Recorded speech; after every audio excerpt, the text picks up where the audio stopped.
Hola, ¿qué tal? Buenas tardes y bienvenidos a nuestro canal de Un Libro Tú. Gracias por acompañarnos y esperemos que la siguiente lectura sea de su agrado. Vamos a presentar ahora una nueva autora, una sueca de nombre Camilla Läckberg, nacida en 1974, y de ella vamos a tomar su libro llamado Mujeres que no perdonan. Ahí está la portada por si algún día les interesa. Como ven, es un libro completo, es una historia. Para que le entiendan, vamos a leer el resumen. Y comienza de la siguiente manera. Iba a matar a un hombre, sí, pero al mismo tiempo liberaría a una mujer. Ingrid renunció a su carrera como periodista cuando su marido fue nombrado director de un importante periódico. Él siempre le ha sido infiel. Victoria huyó de un pasado oscuro en su Rusia natal. Su matrimonio comenzó siendo un refugio, pero se ha convertido en una pesadilla. Birgitta está a punto de jubilarse como maestra y deberá luchar contra una terrible enfermedad, pero antes debe de enfrentarse a algo peor, la fría mirada de su pareja. A los ojos de cualquiera, Ingrid, Birgitta y Victoria son muy distintas, pero las tres tienen algo en común. Viven sometidas a sus maridos hasta que un día, llevadas al límite, planean, sin tan siquiera conocerse, el crimen perfecto. Esa es la introducción del libro para que le entiendan, ya que no vamos a terminarlo todo, ¿no? Pero algo así va la historia. Lo vamos a comenzar con Ingrid.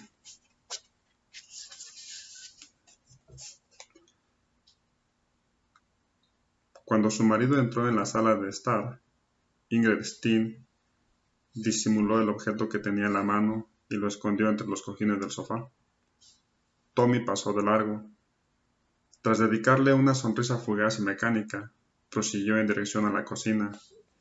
Ingrid oyó que abría el refrigerador y buscaba adentro, cantando entre dientes The River, de Bruce Springsteen. Dejó el objeto donde estaba, se levantó del sofá y se acercó a la ventana. Los faroles de la calle batallaban en la oscuridad nórdica. Los árboles y arbustos parecían desnudos y retorcidos. En la casa de enfrente temblaba la luz de una televisión. A sus espaldas, Tommy carraspeó y ella volteó. ¿Qué tal fue tu día? Ingrid lo miró sin responderle. Su marido sostenía en la mano una albóndiga fría a medio comer y en la otra un vaso de leche. Le quedaba poco pelo.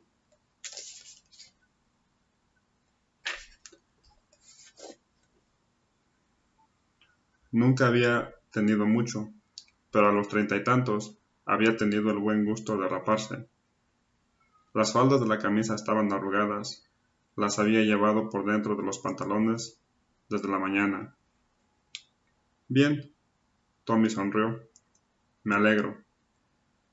Ingrid se le quedó mirando mientras se alejaba. Tommy, nombre de obrero. Bruce Springsteen, héroe de la clase obrera. Sin embargo, en cuanto lo nombraron director de Aftenposten, el periódico más importante de Suecia, se había mudado a Bromma, un barrio habitado por la clase media acomodada, y en particular por la élite mediática sueca. En el estudio volvió a oírse el tecleo de la computadora. Ingrid regresó al sofá y empezó a buscar a tientas entre los cojines. Primero dio con un juguete antiguo de su hija Lovisa y lo sacó a la luz. Observó un momento el pequeño dinosaurio verde de ojos fijos y desproporcionados antes de depositarlo en la mesa de centro. Se inclinó otra vez sobre el sofá, encontró el aparato y salió al vestíbulo. El ruido de dedos que tecleaban, impartían órdenes y cambiaban titulares se intensificó. Ingrid descolgó el abrigo de Tommy del perchero. El kit de costura rectangular le presionaba la nalga derecha en el bolsillo trasero de los jeans. Ya en el piso de arriba, abrió la puerta del baño, dejó el kit de costura sobre el lavabo, cerró la puerta con pestillo y bajó la tapa del inodoro. Rápidamente descosió una parte del forro, introdujo en el hueco el aparato y comprobó que funcionaba. Con el dedo índice lo empujó, lo acomodó en el interior del forro y volvió a coser la tela satinada con un par de puntos.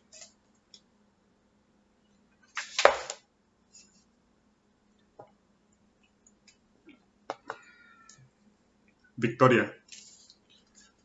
3 años antes, Victoria se apellidaba Volkova. Vivía en la populosa ciudad rusa de Ekaterimburgo y sabía vagamente que existía Suecia, porque lo había estudiado en la clase de historia.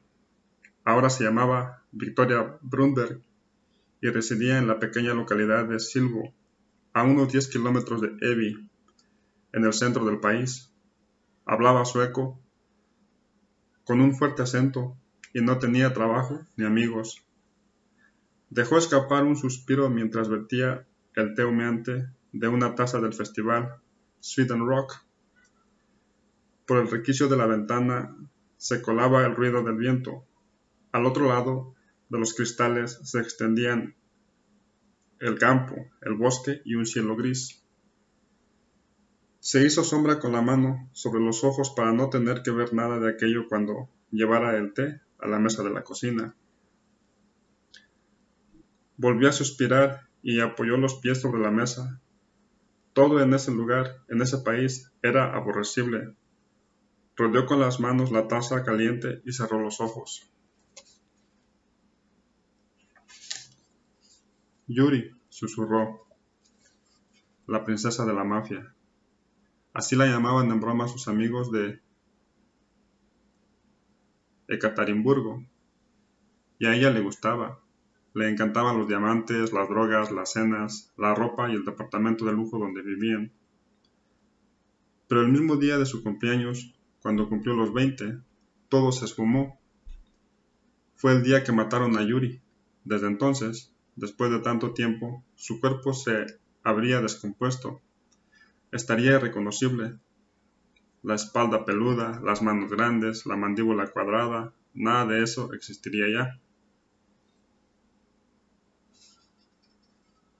Lo habían matado a tiros el día del cumpleaños de Victoria. Su sangre le salpicó el abrigo blanco de piel que había dejado en el sofá del club nocturno. También a ella habían querido matarla, pero el asesino falló el tercer disparo, antes de ser abatido por los guardaespaldas de Yuri. Victoria se había refugiado en casa de su madre, que estaba a 1 hora en coche del centro de la ciudad. Fue su madre quien le sugirió la web de hombres suecos que buscaban chicas rusas.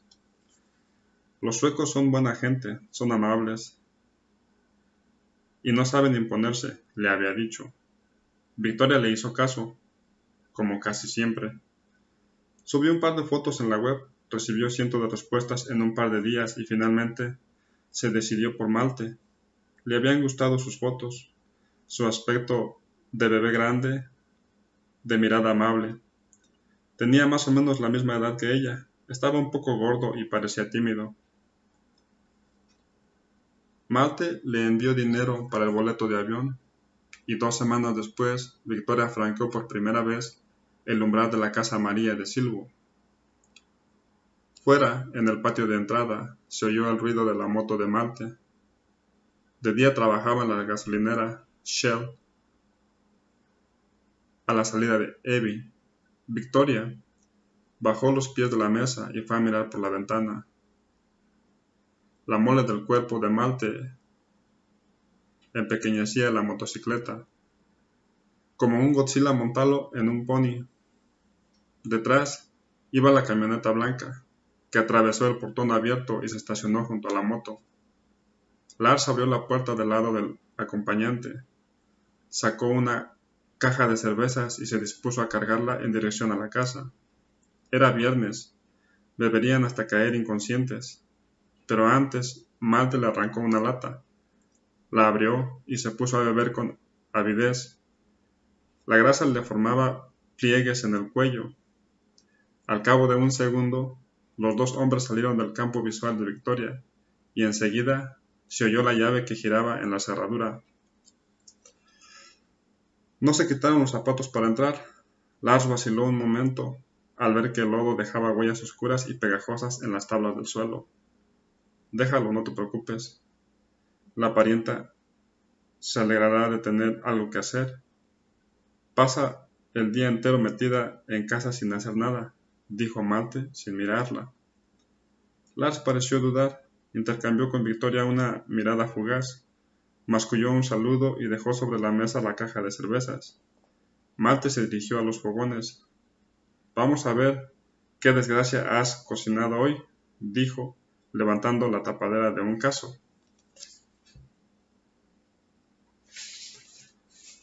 El vapor lo hizo retroceder y parpadear. Agitó varias veces la mano y miró dentro de la olla con los ojos entrecerrados. Al lado de Victoria, Lars abrió una lata de cerveza. Papas. Bien, muy bien. Malte miró a su alrededor y levantó los brazos. ¿Nada más? ¿Solamente papas? No sabía a qué hora vendrían. Ahora me pondré a hacer las salchichas, replicó Victoria. Malte resopló, mirando a su amigo y no a ella, y repitió lo que acababa de decir su mujer, con voz aguda y exagerado acento ruso. Lars se atragantó de risa y la cerveza le corrió por el cuello. Todo lo que tiene de guapa lo tiene de tonta, añadió Malte. A Lars todavía le goteaba la cerveza por el cuello. El olor a comida le impregnaba la ropa. Malte le había prometido que repartiría el extractor de la cocina, pero no lo había hecho. Metió los platos sucios en el lavavajillas. Los hombres estaban hundidos en el sofá. En la mesa de centro había varias latas vacías. Pronto se quedarían dormidos y entonces ella podría empezar el día. Empezarlo de verdad. Miró con disimulo el sofá para ver dónde tenía Malte el teléfono celular y tranquilizó cuando pudo localizarlo entre dos latas de cerveza. Tendría que haberme traído una tailandesa igual que la tuya. ¿Cocinan mejor? Son mejor, dijo Malte, antes de eructar. ¿Por qué no la mandas de vuelta? Preguntó Lars con una sonrisita. Eso digo yo, ¿por qué no? Me pregunto cuál será la política de devolución de parientas defectuosas, respondió Malte entre resuellos de risa. No creo que te devuelvan el dinero, como mucho un cupón de regalo, soltó Lars. Sí, la mercancía ya está más que usada. Volvieron a estallar en carcajadas, mientras el lavavajillas empezaba a llenarse de agua.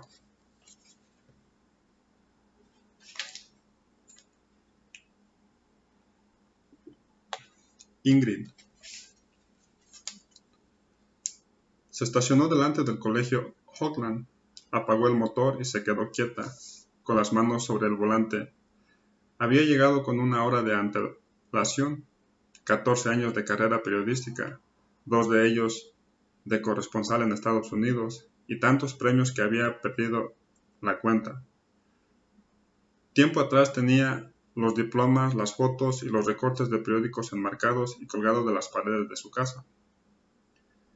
Cuando a Tommy lo nombraron director del periódico, poco después del nacimiento de Lovisa, los dos, de común acuerdo, decidieron que Ingrid se quedaría en casa con la pequeña. Ser director de Aftonbladet era algo más que un trabajo, era un estilo de vida. Como decía Tommy, si hubiera sido al revés, si le hubieran ofrecido a ella un puesto tan importante, él habría hecho el mismo sacrificio. Se lo podía garantizar. Ingrid Se había adaptado, había metido en una caja de cartón de Ikea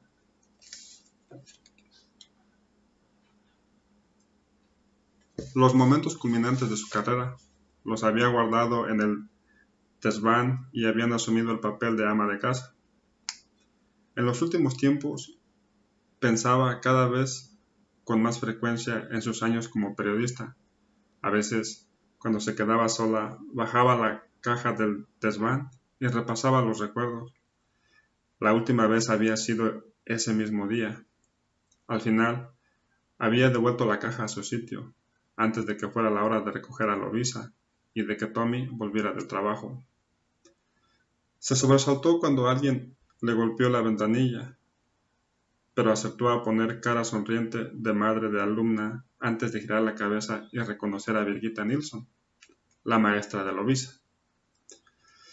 Sin proponérselo, echó una mirada al reloj y solo entonces bajó el cristal. Todavía quedaba rato para que las clases acabaran. ¿Por qué habría salido? Voy al médico, le dijo Birgitta con una sonrisa. Nada grave, solamente un control rutinario. A Ingrid le caía bien la maestra, que ya casi tenía edad de jubilarse. La clase de Lovisa sería la última que tendría a su cargo. Suerte, le dijo.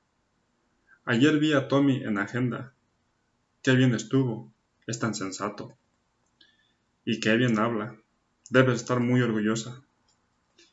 Birgitta entrelazó los dedos de ambas manos. Mucho. Y pensar que en otoño encontró tiempo para venir a hablarles a los niños de su trabajo, con lo ocupado que estará. Cuando el resto de los profesores se enteraron de que vendría, se entusiasmaron tanto que tuvimos que reservar el auditorio. Lovisa estaba tan contenta y yo también.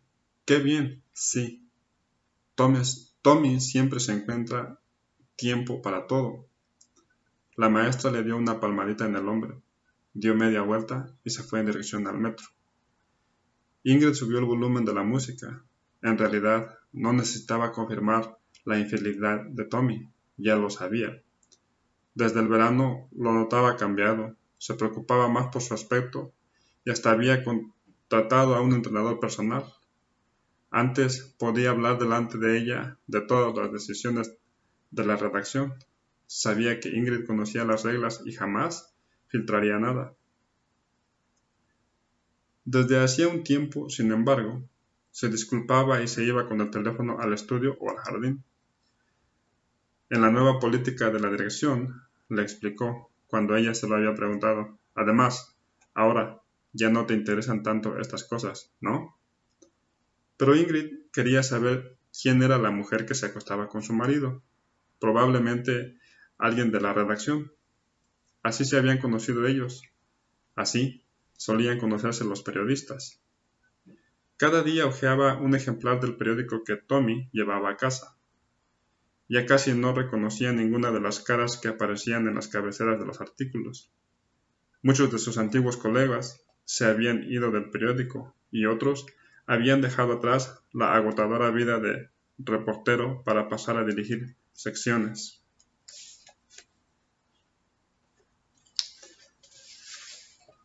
¿Sabrían sus compañeros de entonces que Tommy le estaba siendo infiel? ¿Le tendrían pena? ¿Lo ayudarían a él a disimular?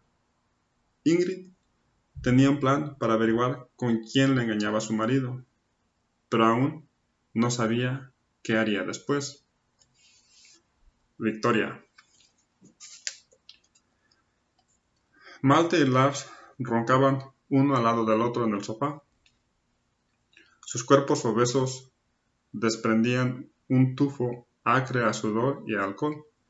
Victoria se llevó al sótano el teléfono de su marido. Entró en el cuartucho donde Malte guardaba el alambique para fabricar aguardiente casero, como una botella de líquido transparente, y fue a sentarse en el sofá de terciopelo, delante de la televisión apagada. En el mueble de la televisión, claramente a la vista, se alineaba toda la colección de películas de Malte. Victoria Había visto varias veces cada una de las películas. Así, había aprendido sueco. Malte la tenía aislada. En la casa no había conexión a internet. Victoria tenía teléfono propio, pero era de prepago, y las 100 coronas de saldo que Malte le ponía cada mes no eran suficientes para llamar a Rusia. La única forma que tenía de mantener el contacto con su madre era compartiendo la conexión a internet del celular de Malte con su teléfono. Los primeros meses había querido creer que la vida en Suecia podía ser tolerable, nada en comparación con los años que había pasado con Yuri, pero tolerable. Malte era amable con ella, aburrido pero amable. Le regalaba flores medio marchitas, la felicitaba por los platillos que cocinaba y la llamaba mi mujercita. Claro que no era fácil acostarse con él, tenerlo cerca, sentir sobre la piel sus manos torpes, pero al menos la trataba como a un ser humano. Se sentía agradecida porque la había sacado de Rusia, pero al cabo de medio año empezó a cambiar. Se volvió malo, dejó de bañarse, olía cada vez peor.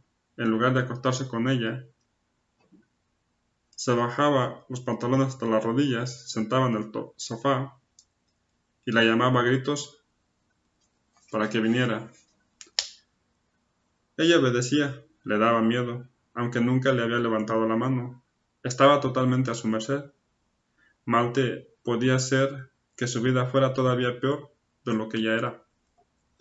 No tenía a dónde ir. La casa era una cárcel.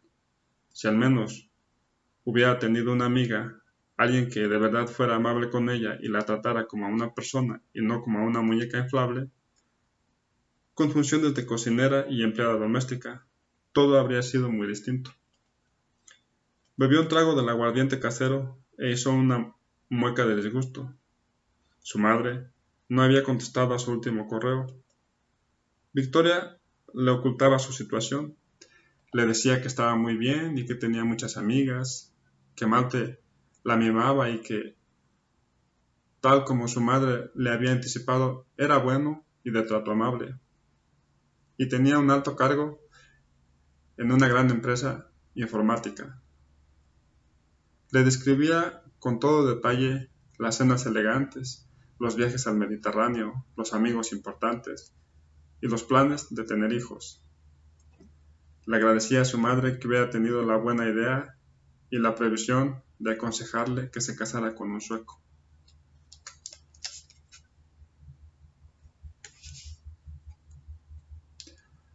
Aquí vamos a terminar la lectura. Ojalá más adelante podamos seguir subiendo el contenido. Y de mi parte es todo por hoy. Vamos a detenernos aquí. Espero que sigan escuchándonos y que siga siendo esto de su agrado. Más adelante subiremos otras pequeñas historias. De antemano cuídense y nos vemos en la próxima.